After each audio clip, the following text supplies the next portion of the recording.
Come on, baby, don't you wanna go? Come on, baby, don't you wanna go? Back to that lemon light city, sweet home Chicago.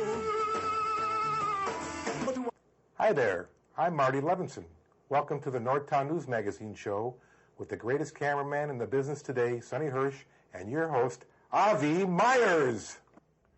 Thank you, Marty. Obviously, I didn't get there today, but I want to thank Marty Levinson, my barber, so much for, and hopefully I'll get there next time. And anyway, I want to thank everybody for joining us today on the Northtown Neighborhood News Magazine, a presentation of Sonny Hersh and myself.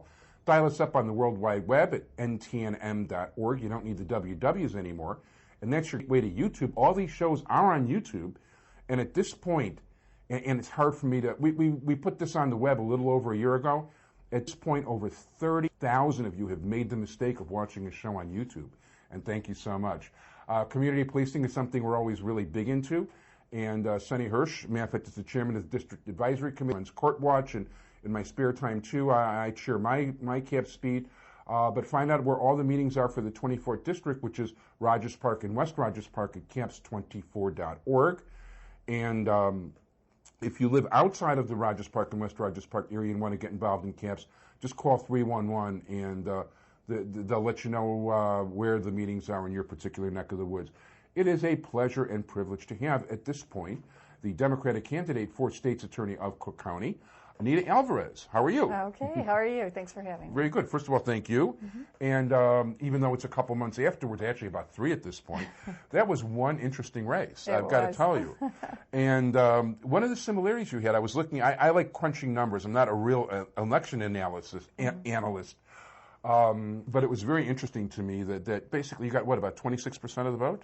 That's correct. And, you know, the one Jewish judge that won had a similar situation. He was running 4 guys that basically names were Smith.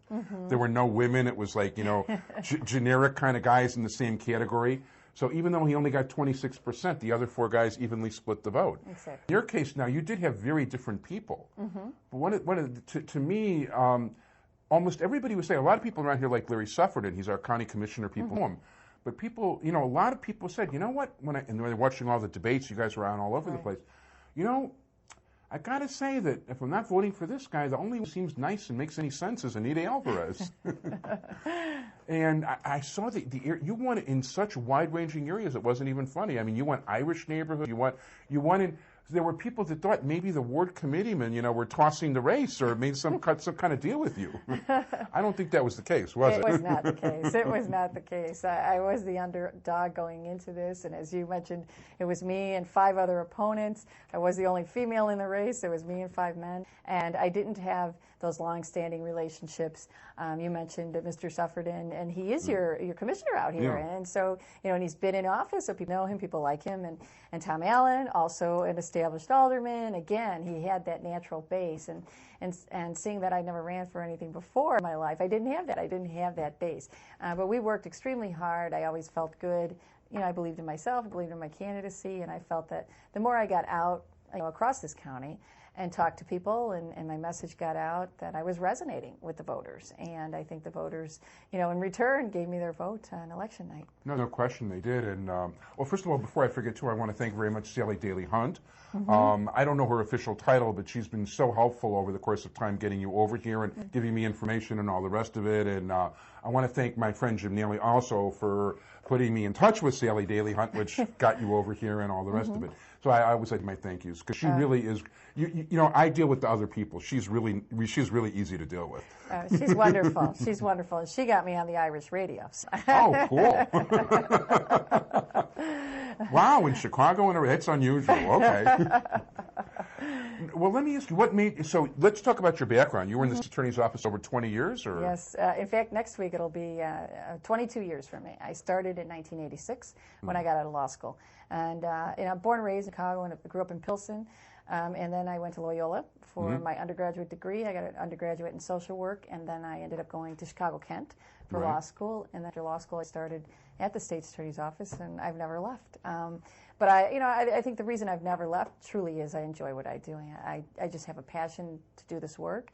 I felt seeking this office was not a political step. It was more of a, it was a personal one. It was felt like a natural progression for me to, reach the level I have in the office. But here's an opportunity I don't know if that opportunity would ever be there again when Mr. Devine told us he wasn't going to run. So it's an opportunity for me to seek the top position. I thought this was the time to do it. No, there's no question. I mean, you've got to pick your time when and obviously you won, so the time was right. It was. Now, what? Right now, you're the number 3 person in the office. Yes. Are you still officially working there? Did you go on leave of absence to campaign? Officially, I'm on a leave of absence right now. Yeah, because as you know, they can't really do all this campaigning and still work at the same time. So I'm officially on a leave. Yeah, and what exactly were you in charge? Were you in charge of that you're on leave of absence for? Oh, okay. Well, chief deputy. I know a lot of people say, well, what does that mean? Yeah. Third in command of the second largest prosecutor's office in the nation. We are second only to Los Angeles. 900 assistant state's attorneys. So basically, in my position, obviously more administrative position now than what I had before.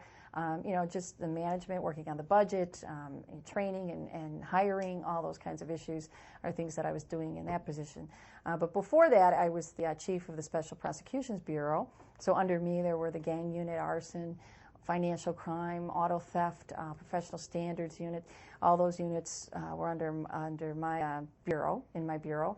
Before that, I was a deputy chief up in the Narcotics Bureau. So in narcotics, obviously, the focus is on narcotics cases and long-term narcotics investigations. And then prior to that, I was the supervisor of the Public Integrity Division. Public Integrity obviously looks into corruption and police officers. And so I did, in fact, and I was the only candidate in the primary, and I still am the only candidate that has, in fact, prosecuted and convicted 3 police officers who have broken the law, and from that infamous now SOS unit from the Chicago Police Department. Yeah, I'm familiar with that, as a matter of fact. So congratulations on that conviction. Oh, thank you. Thank you. So you've basically got some pretty wide-ranging experience, and that's some pretty serious stuff you've been handling. Right. Yeah, I think I have a wide range of experience. And again, I started in the office like everybody, on the bottom in the appellate division, and then moved my way up through the system and became a first chair in the felony courtrooms. I spent 3.5 years in the gang crimes unit, so I focused just on gang homicides. Wow. So I pretty much have handled everything there is to handle within the office as far as trying cases and that sort of thing. And then now, I've been in an administrative position, so I have that experience as well as managing. Yeah, there's no category you can hit except for maybe jaywalking.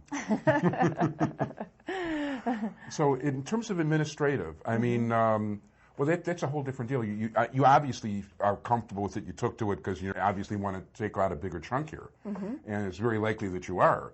So, what sort of improvements? What sort of things are you looking to do?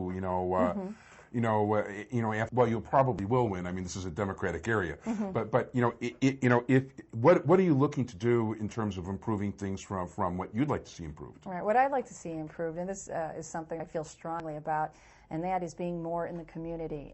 As you're aware, because actually not too far from here, we used to have a community prosecutions right office. On Western Avenue, right near the cemetery, around Foster or so. Exactly, and we had to close all those community prosecutions offices because of the budget cuts that we took.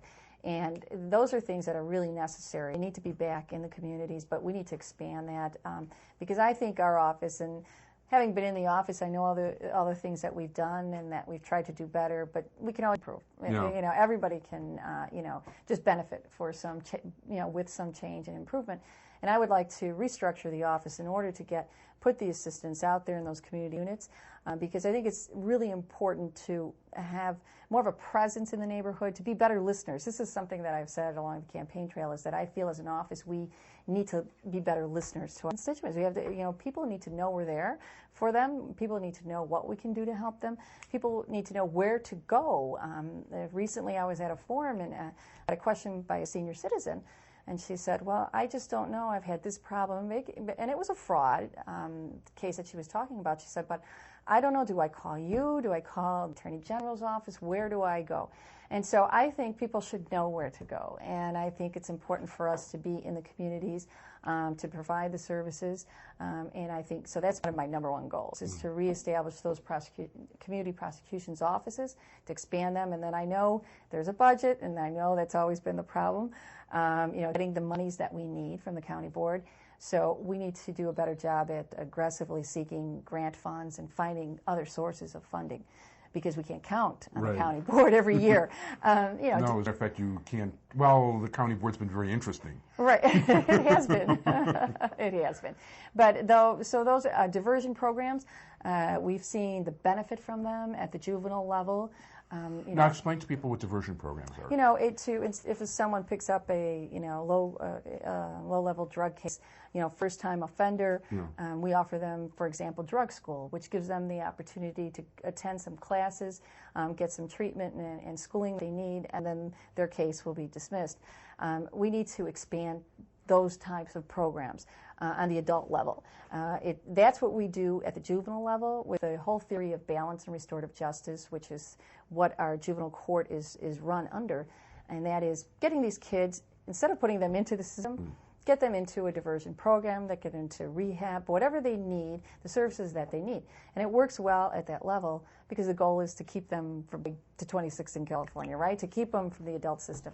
So, but I think we need to do, especially with the overcrowding in the jail, we have to be a little more creative in diversion programs that we can offer adults on the adult side. Now, obviously, it wouldn't work with very violent crimes, but there could be, particularly drug cases where we can expand those diversion programs. Yeah, there's a lot of people. I mean, I'm not going to start burdening you with my whole philosophical thing, but off the year, I've had some very interesting conversations with the various police officers, and Dick Devine, who only lives about 3 blocks from here, about, because some of these people, at least at an early level, they're not really criminals. At one point in time, basically, if you wanted I could have argued, having, grown up in the 60s in part, that, it was better to take a puff of that unfiltered cigarette than go hammer the bottle. But not that I'm asking you, I'm going to get her in a lot of trouble, so I don't mean to do that. But the fact of the matter is that, you're not talking criminals at that point in time, and if you can keep them out of the system, I can more than understand that. Right. So I think that would be a very good thing. We have the largest prison population. I mean, this is something that comes up. I keep reading about it. It just amazes me. We have by far the largest prison population of any country in the world and largest percentage of people. And it's considering the fact that we're the richest nation in the world, well, maybe not with Dubai and all that, but, right. It's just amazing to me what, that this sort of thing occurs. Now, you were talking about the county before. Yeah, how was with the... Oh, so, okay, you won the Democratic nomination. Has the Democratic Party embraced you? Are you embracing the Democrats?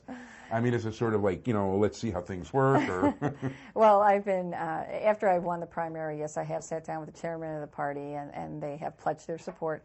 That they will be with me during the general election. So it's, again, I'm the newcomer. People don't know me, but I have been, since the primary, I have been told that they will support me. So.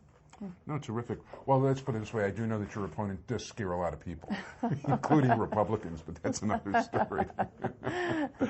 we got into some arguments here, but anyway, it's another story. Now, the Community Prosecution Office, that's something I'd like to talk about a little bit, because I just think that's as a matter of fact, wasn't Elizabeth Tall running there for a while in this area? No, Joy Rapella. Oh, Joy, okay. exactly. Okay. Joy was... Yeah, Sonny behind the camera, by the way, is the chairman of the District Advisory Committee, just so people know. But, there's a certain humanity when people actually get to meet the people involved.